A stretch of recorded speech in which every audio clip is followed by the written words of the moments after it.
जय भीम, नमो बुद्धाय. Doctor Babasaheb Ambedkar लिखित भगवान बुद्ध आणि त्यांचा धम्म या ग्रंथाचं आपण अभिवाचन पाहत आहोत. आपण आजपर्यंत 40 भाग पाहिले. 40व्या भागात आपण पाहिलं की तथागत भगवान बुद्ध ज्ञानप्राप्तीनंतर पहिल्यांदाच कपिलवस्तूला जातात. तेथे राजा शाक्य आणि सर्व कपिलवस्तूच्या नागरिकांना भेटतात आणि त्यावेळेला सर्वांना असं वाटतं की कपिलवस्तूमध्ये आल्यानंतर भगवान बुद्ध तिथं राहतील आणि यासाठी त्याचे वडील शुद्धोधन हे प्रयत्न करतात त्यांचं मन वळवण्याचा आणि कपिलवस्तूमध्ये राहण्याचा. पण तथागत भगवान बुद्ध त्यांना समर्पक उत्तर देऊन तिथून पुढं निघतात. धम्मदीक्षेच्या मोहिमेस पुन्हा सुरुवात. भाग 41. ग्रामीण ब्राह्मणांची धम्मदीक्षा. गृद्धकूट पर्वताच्या पाठीमागे राजगृहाजवळच एक खेडे होते. तेथे सुमारे 70 ब्राह्मण कुटुंब राहत होते.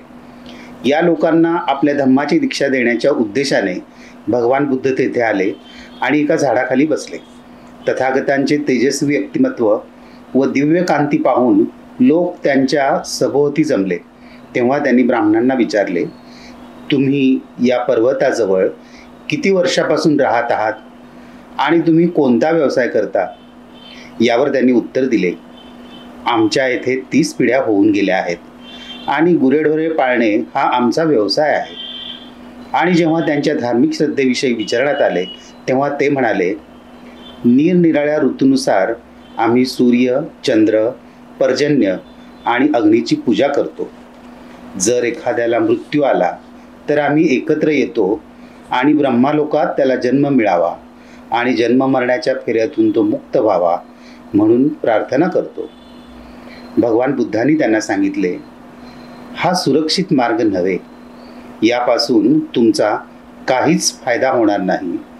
माझ्या मार्गाचे अनुकरण करून, खरा श्रमण बनून आणि आत्मसंयमाचा अभ्यास करून तुम्हास निर्वाण प्राप्त होऊ शकते. आणि ते पुढे म्हणाले, जे असत्याला सत्य आणि सत्याला असत्य समजतात त्यांना कधीही सद्गती प्राप्त होत नाही. परंतु जे सत्याला सत्य आणि असत्याला असत्य समजतात अशा सम्यक दृष्टी संपन्न लोकांनाच सद्गतीचा लाभ मिळतो. जगात सर्वांनाच मृत्यू होतो, त्याच्यापासून कोणाचीही सुटका नाही. ज्याचा जन्म होतो त्याचा मृत्यू होणारच.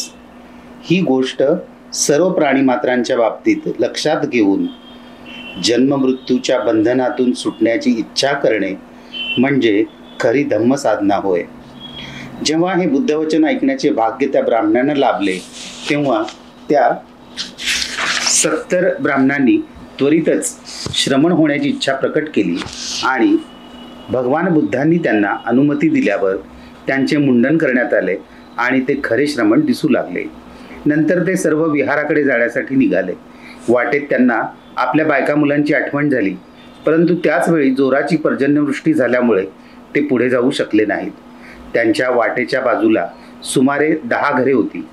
त्यांनी त्यात आसरा घेण्याचा प्रयत्न केला, परंतु एका घरात प्रवेश केल्यावर छपरातून पाणी गळत आहे आणि पावसापासून रक्षण करणे शक्य नाही असे त्यांना दिसून आले.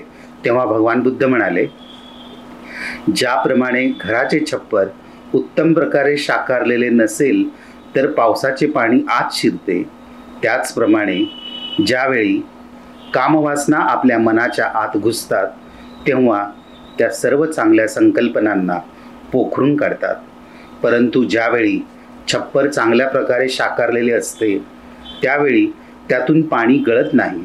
त्याचप्रमाणे आपल्या चित्तवृत्तीवर व्यवस्थित नियंत्रण ठेवले तर कामवासना आपल्या मनात शिरू शकत नाही. हे ऐकून त्या 70 ब्राह्मणांना असे वाटले की त्यांच्या मनातील संकल्प विकल्प शुभ नाहीत, म्हणून ते संपूर्ण संशयमुक्त झालेले नाहीत. नंतर ते पुढे जाऊ लागले. पुढे जात असताना एका सुगंधित द्रव्य जमिनीवर पडलेले त्यांना दिसले. भगवान बुद्धांनी त्याकडे त्यांचे लक्ष वेधले. जरा पुढे गेल्यावर काही कचरा देखील पडलेला दिसला. त्याकडेही भगवंतांनी त्यांचे लक्ष वेधले आणि त्यांना उद्देशून म्हटले, जो क्षुद्र आणि नीच स्वभावाच्या माणसाची संगत करतो तो त्याच्यासारखाच दुशील होतो.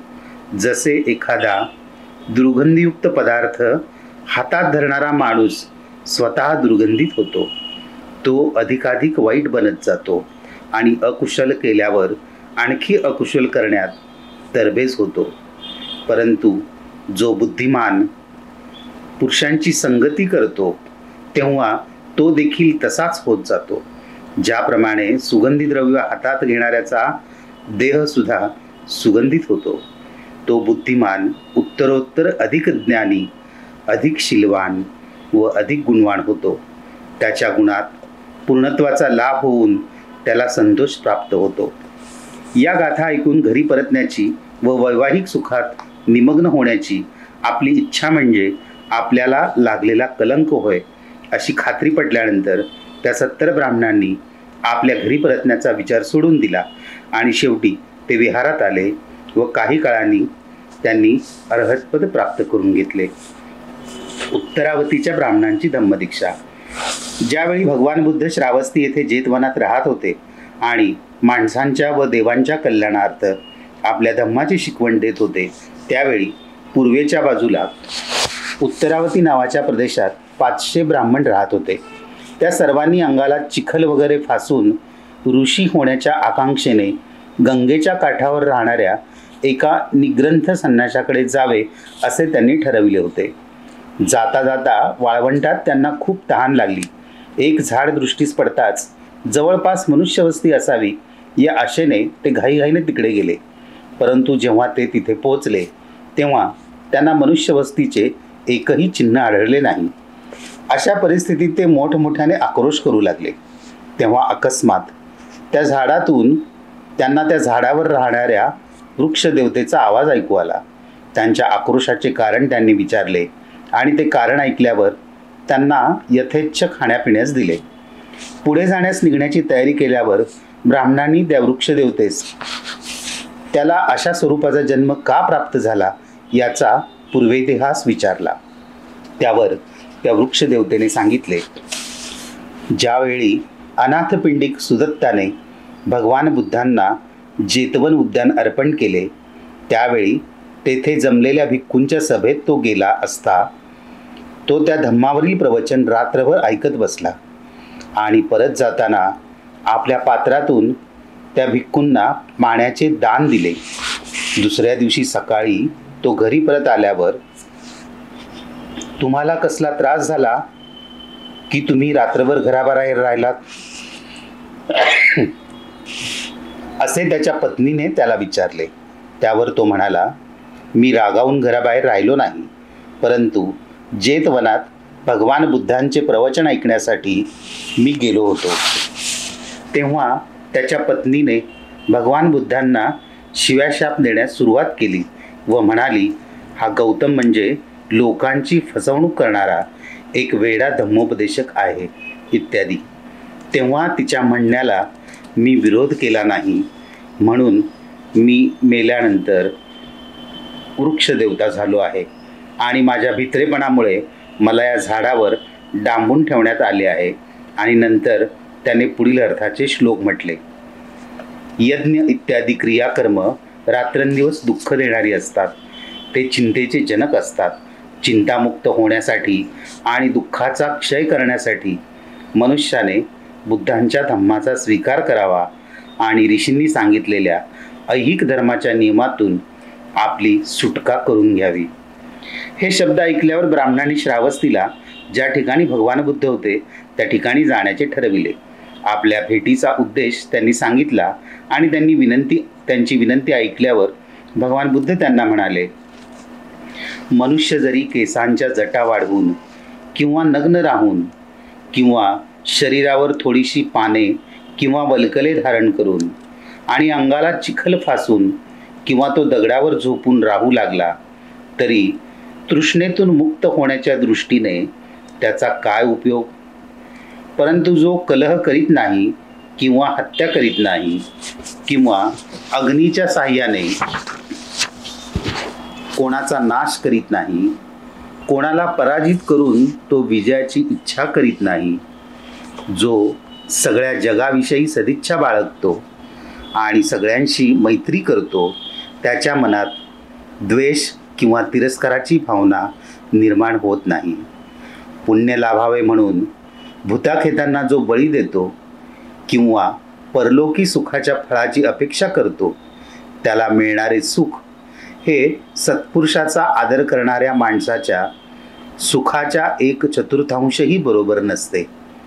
जो सदाचारी आहे, जो श्रेष्ठांचा योग्य तो मान राखतो व वयोवृद्धांविषयी नेहमी आदर बाळगतो, त्याला सौंदर्य, सामर्थ्य, आयुष्य आणि शांती या 4 सुखांची प्राप्ती होते. पतीकडून हे ऐकल्यावर त्याची ती पत्नी शांत झाली. जय भीम. नमो बुद्धाय.